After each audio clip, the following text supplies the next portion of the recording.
Welcome back, everybody. Hey, we have a fun conversation today with a client and fellow business partner and friend and fellow pilot, Travis Fairbairn. So this will be part one of a two-part episode where we get into some pretty fun and exciting things.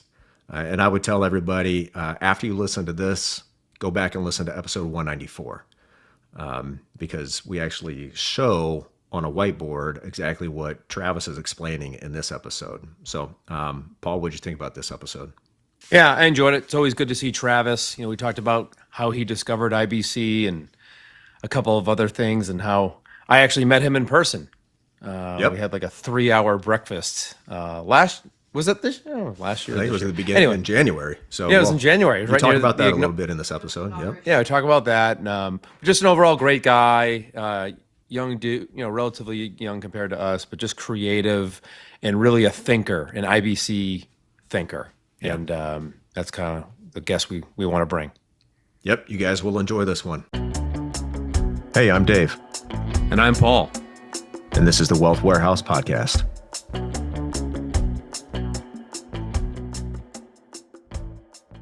All right, welcome back. Good to see you, Paul. And we've got a guest with us today, Travis. Say hi, Travis. Hey, everyone. No, you're supposed to say actually hi, Travis, like the old joke. Hi, Travis. Yeah, there you go. All right, thanks. But so Paul and I invited our buddy Travis Fairbairn onto the show today. And I guess we'll just jump right in. But Travis is a pilot. We'll let him give his background, but also a client, an IBC user. He's got multiple policies, not all of them with me. We'll talk about that. Whoops. All right. Well, we can just turn this off now. Yeah. It's over. No, we got to throw that out there. But so we've known each other for a couple of years now, and are involved in more than just IBC stuff. We've got other business relationship and personal relationship and all that blended together. And you actually, the funny thing is, you and I have never met in person. We will, the week that this recording goes out, we'll actually finally get to meet in person. You and Paul have met in person, though. Yeah, we had breakfast. We did at the Silver Diner in Springfield, Virginia. I've been back since then. Yeah, Travis gets all over the place. So, Travis, why don't you introduce yourself, give us your background, and then tell us what led you to Infinite Banking. Sure. Yeah. Well, I've been a pilot for the last 8 years or so. So, 35. I have a wife. I have 2 kids. I got married back in 2011. I didn't start out as a pilot. I was in corporate sales, but all my family were pilots, and I'm in my office, which is next to a control tower at an airport, and I'm thinking, why didn't I become a pilot? And so that's when I, almost 10 years ago, started making that transition over to becoming a pilot. Turns out it's way more fun than sales, at least to me. Yeah, especially your kind. What kind of pilot are you? Yeah, I fly private jets, so I fly corporate. So, basically I fly at the whims of billionaires. So I specifically work for a family. And so when they want to go somewhere, we go somewhere. Sometimes it's business, sometimes it's vacation. And so if they want to go somewhere, we're like their drivers, right? But for the jets. So we kind of go all over the place. I would assume even if they go on vacation, it's business. Maybe they're holding a board meeting or something in the Bahamas. There's always a tax scenario when they do anything, including go on vacation. Yeah, even their properties that they own end up being board meeting properties. Mm-hmm. Yep, that's awesome. Yeah, very smart. Yeah. Well, they didn't get to that position being, mediocre. No, for sure. No. Yeah, and they're first generation, so they had to build it themselves. Right on. What kind of airplane do you fly, typically? We have 2 jets in our department. We have a Gulfstream G450. Nice. So that's a transcontinental jet. I mean, there's jets that go further than a G450, but we go to Europe in that jet. Yeah. And then our other airplane is an Embraer Legacy 500. So it's a little bit smaller, still carries 10 people. We mostly use that for domestic, travel, Mexico, Costa Rica type stuff. So nice. ERJ 500. No, not an ERJ, a much more fun jet. Okay. Actually, nowadays they call them Praetors. Today they call them Praetors. They actually changed them from Legacy when they first came out to Praetor because everyone was confusing them with the Legacy airliner jet. Huh. So, So they yeah, let the market determine the name. that's true. That's exactly what they did. Cool. Yeah. All right. Well, so tell us about your IBC journey. When did you start? I guess, when did you hear about it? And then how long did it take you to actually jump on it? And what did that look like? Yeah. Well, it kind of it really stems going back to why I'm a corporate pilot. A lot of my friends went and did the airline thing, including my brother. I really wanted to give corporate a shot. I really wanted to do corporate aviation. I knew that uh, if I had one of those kind of jobs in corporate where you do what we do now, we travel places, we hang out for a few days, come home, I would have time to do other things outside of aviation, multiple income streams. And so that was the original plan, was to have that kind of time freedom to be able to do other things. Well, now I'm coming on this problem where I'm making some money, I'm saving, and there's really two motivations that led me to IBC. Number one, I wanted to put my savings to work in a really efficient way. And I hadn't figured out what that meant yet, but I knew I need to put it to work in a really efficient way so that when a business opportunity comes by, I would have a system in place already. This is even before I knew anything about IBC. And the second thing is, when it comes to business, I'm very attracted to ideas of, perpetual sustainable growth systems. Really, if I had an efficient saving strategy, then when I came across something that I knew could be a solid business model that would be a level of perpetual sustainable growth, I would have everything. I would have all the tools in the toolbox I need to jump on that opportunity. Turns out, after I got introduced to IBC, that ended up being both. I mean, it is its own business as well as a savings vehicle. And it's kind of funny, Dave, how I got introduced to IBC. You and I were in a Facebook group, and I had seen your posts for, I don't know, 6 months, a year. I don't even remember what group it was, but I remember seeing your post multiple times and wondering, I mean, he's obviously a pilot, I could tell that, but what is he doing? And then there was this one post you came out with. It was about how you bought your truck, and you were talking about your strategy of pairing different things together, including borrowing from your policy. And what really struck me about that is your language around using your dollar in more than one place at a time. And so that was the moment when I was like, okay, I got to figure out what he's talking about. And so I reached out and I sent you a message and I said, who are you and what are you doing? And that's when, you responded, and that kind of started the conversation. And strangely enough, I had just started flying at this flight department I'm in now back then. And I was going, this was unfortunate. I was going to Gulfstreams school a few days before you told me to buy the book, How to Become Your Own Banker. And so here I am entering Gulfstream school for a month. That's a $120,000 training event, right? It's a lot of work. It's 12 hours a day, study, practice, chair fly, all the stuff, right? And I'm over here reading this How to Become Your Own Banker book and trying to figure out what all this IBC stuff is. I'm down the YouTube rabbit hole. If you've ever started IBC and you're trying to figure stuff out, you realize, oh, there's a bunch of stuff out there that isn't great content like this. And you go down rabbit holes, and then you got to dig your way out and figure out the truth. There's a lot of that out there. So I went down a few rabbit holes until I realized, oh, that's not how this works. Read the book, did all the things while I was in Gulfstream school. That was a little bit of a distraction. It was the wrong time to get introduced to IBC. You mean Gulfstream? But that was the start of that journey. Gulfstream school was the distraction to your IBC journey, right? I'm in class with a notepad writing down scenarios after reading How I Become Your, while we're in class, about how to use this whole IBC strategy, right? That's awesome. So that's kind of how that's how I got introduced. And so it's grown from there. Excellent. So tell us about the breakfast you had with Paul, because you'd been a client for a while. And then you got to know Paul, you started listening to the podcast a lot. and you're in his neck of the woods, so you reached out and you guys went out to breakfast. What was that conversation like? Oh man, We were there a while. we were there till lunch. We could have had another meal. Yeah, I would have. Gladly. I mean, that's the way it was when Paul was on active duty. He was retired on active duty. I go out to breakfast, boss. I'll see you at lunchtime. Well, it was on it had to have been a weekend. It had to because your wife was there too. Tammy was there too, and she actually did work very hard. Yeah, that's true. Okay, if Tammy was there, it was definitely a Saturday. Yeah, it was a weekend. I think it was like a Saturday. And we It just was went out. because it might have been the day that Trump got inaugurated because that's why I was there. You were there for the inauguration. That's right. That's correct. Yeah. Oh man, we talked everything. I mean, we talked IBC, we talked a little bit of politics, we talked everything that's going on today with Trump.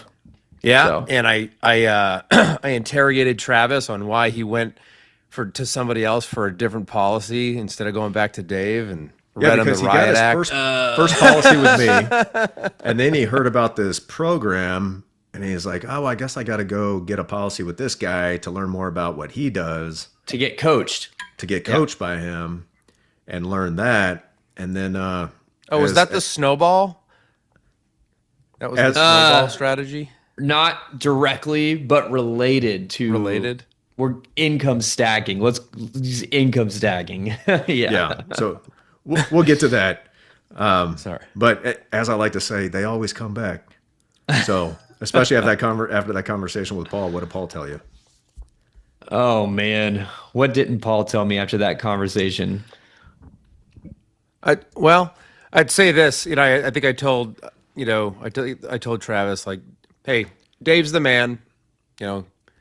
Really close friend of mine, a close business associate, and I would trust him with the lives of my wife and children. And that's all you need to know. Let's just clear the air here for a second, Paul and Dave. There was nothing wrong with my first policy. There's nothing, no bad blood between us. I literally just said, "Oh, I got to learn this strategy," and you can't learn the strategy unless you have a policy over there. And so I started a policy, and then wished I had started it here. I think Paul said something to you along the likes of, well, "I'm surprised Dave will even talk to you. Like, he shouldn't even talk to you anymore." Yeah, yes. I need to go hoped he back was and kidding. come I guess he groveling. was kidding because I here we are still talking. Yeah, I he was was just kidding. there was a little bit of hazing, Yeah, friendly, just some friendly locker room banter. right. Yeah. Yep. So that was great. You guys got to meet, and then so you learned this strategy. So why don't we talk about that? So actually, if anybody listening right now hasn't listened to last week's episode, I would say after you listen to this one, go back and watch that one on YouTube, Yep. because it's We actually actually- something I learned from Travis, and Paul learned from Travis here. Yeah, I got a note from a client just a moment ago, actually, a shared client of ours, a podcast listener, that he's like, "Oh, I wish I had been there for that webinar." So he went back and listened to it, and is interested in hearing more. So I'll make that connection, Travis, here shortly. Yeah, I'll kind of give a little bit of story there too. That was kind of the next phase in what do I do with these policies, right? I mean, I'm the person who, when I start it, I dig in, I learn it, I get really involved. I was ready to put my cash value to work, right? And I know maybe not everyone immediately wants to do that, but for me, I wanted to get busy and I wanted to start growing my banking system. And Dave, when you opened my first policy, one of the things you told me was start a little just outside of your comfort zone in size. And so for my first policy, we designed a first year dump in where I put more in the first year, and then we designed an ongoing premium after that. And I did a little more than I was comfortable with. And I did actually start with a big policy for me at the time. Like, if I paid my premium every year, I was going to struggle to take a policy loan and pay it back with my own money as well as pay premium. So I had these policies that were, I started the right size for me. I didn't start too small. A lot of people think they started too small after they do it. I didn't. I started on the bigger side. Good for you. the next step for me was, what am I going to do to put this to work in a way that it can, pay itself back, create earnings, right? Now I'm starting to look at, okay, what's next? What do I do with this cash value? I don't want to go put it into something immediately where it's going to be stuck there because I need a level of liquidity as reserve. I need a way of paying back these policy loans while also creating earnings. And so I ended up finding this company that did some coaching, right? Totally separate from IBC, but they would coach you in how to stack notes like it's a debt, but as an investment, right? So most of us have a mortgage, and we pay our mortgage an amortized payment every month to our company that owns the mortgage. Well, this is as if we owned the mortgage. So I take a chunk from my IBC policy and go and start a note that would end up paying me an amortized payment back, except I'm collecting that amortized payment like the bank would. Mm-hmm. You're holding and the so, note, just like the bank holds your mortgage. Yeah, you're holding the note. That's Yeah. Right. I'm holding. So I'm looking for opportunities to, purchase or originate a note that goes back to my policy. So it was this. So, and it's not just a singular note, but what I was being coached on was not just the note itself, but how do we take a system of notes and a strategy to start stacking these notes one after another so that you essentially create this perpetual, cash flow model that continues to scale, right? But and create it in a way that you're still maintaining a level of liquidity, meaning I may not take, 100% of my cash value, right, and go start a note with it. I may take a portion of it because I'm forecasting and planning the strategy out in a way because maybe 4 months from now I need a lot of liquidity. So I'm not going to use all my cash value. I'm going to use a smaller portion. I'm going to use a chunk of my cash value. The great thing about notes is the forecastability. I know, is that even a word? I don't even know. I can forecast a note in the future. I know what I'm going to get 3 or 4 months from now, right? And so I started doing that. I took a policy loan. I think my first one was 10,000 or so.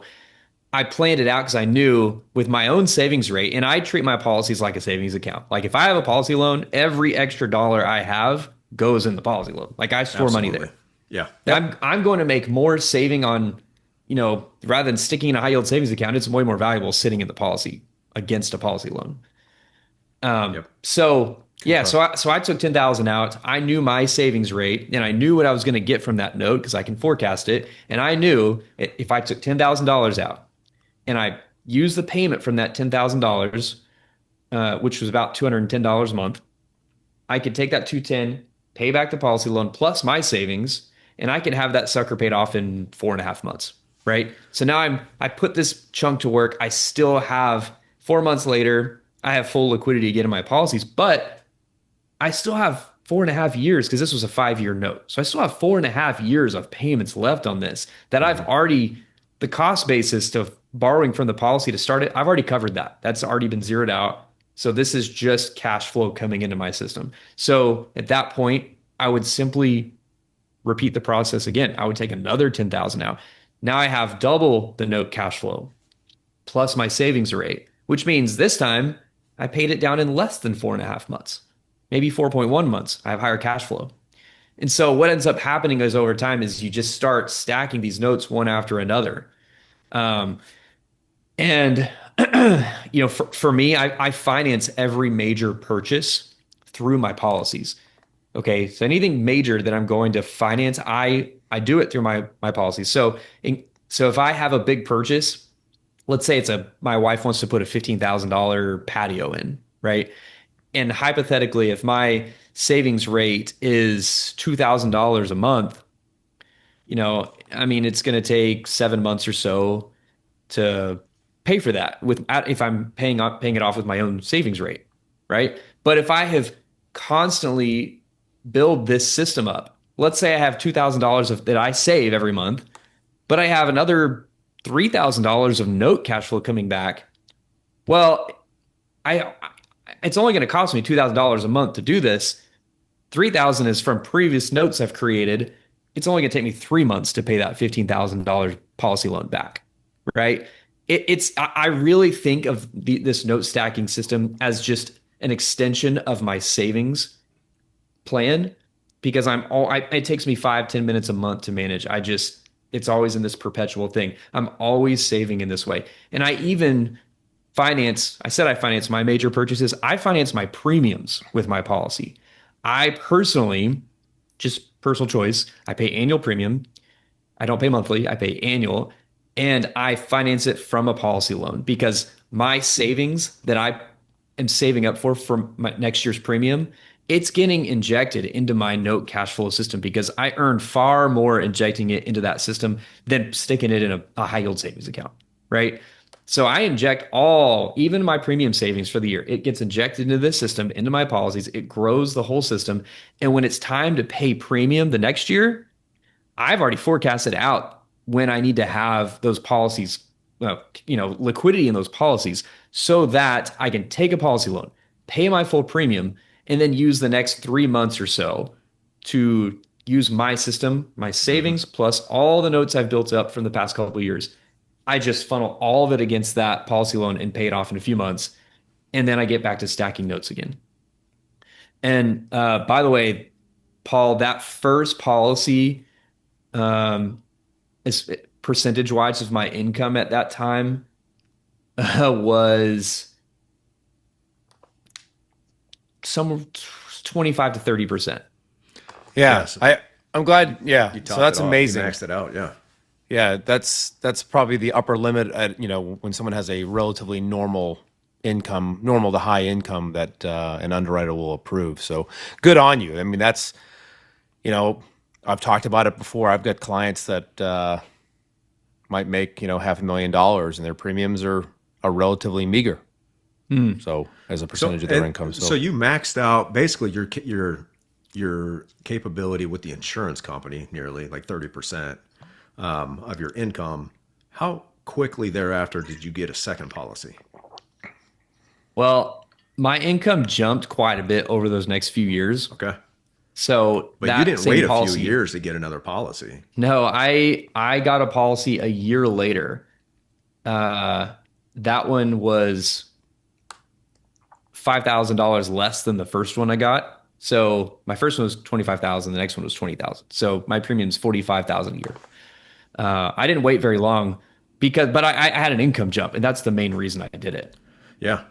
Yeah. That's great. So you see how quickly you were able to, you went big on the first one, and then a year later you were able to get another one just as big. Mm-hmm. Oh, that's really a result I guess it wasn't a result because you weren't doing the note stacking at that time. No, right? Because you hadn't learned that. Yeah. Well, I mean, I had started note stacking soon after. It wasn't that long. I mean, it was only maybe 3 months after I started my policy that I started note stacking. It was before. Yeah. And by the way, we did a first year dump in as well, Dave. And I don't know if I ever told you this, but I went out and liquidated all of my 401ks up to that point. Right. Wow.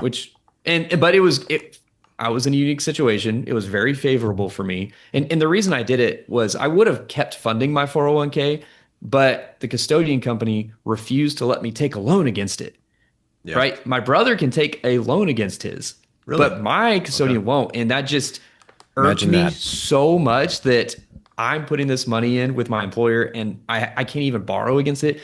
And I was in a very tax favorable scenario back then because my kids are adopted. And when you adopt in the state of Texas, for the first 5 years, you get a really, really good tax credit. So I had to pay the 10% hit that you have to pay when you liquidate a 401k. But that was, if I was going to do it, that was the best time. So I decided to do it because I basically paid no taxes on that money. Good for you, man. That is. Yeah. I did the exact same thing in 2015. You did? Great. Yeah. Yeah. I've got an article out there on LinkedIn on why I quit my 401k. Yeah. That's right. Oh, yeah. I've read that one. Yeah. Back then it was nerve wracking and a little scary, and premiums were a little scary the first 2 years. But gosh, now I look back, I'm really happy I did it that way because now I have more than I would have if I started smaller.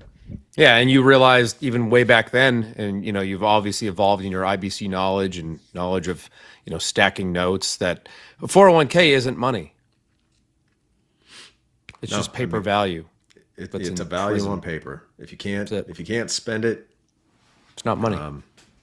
What's the value to you today? 529 point, not money.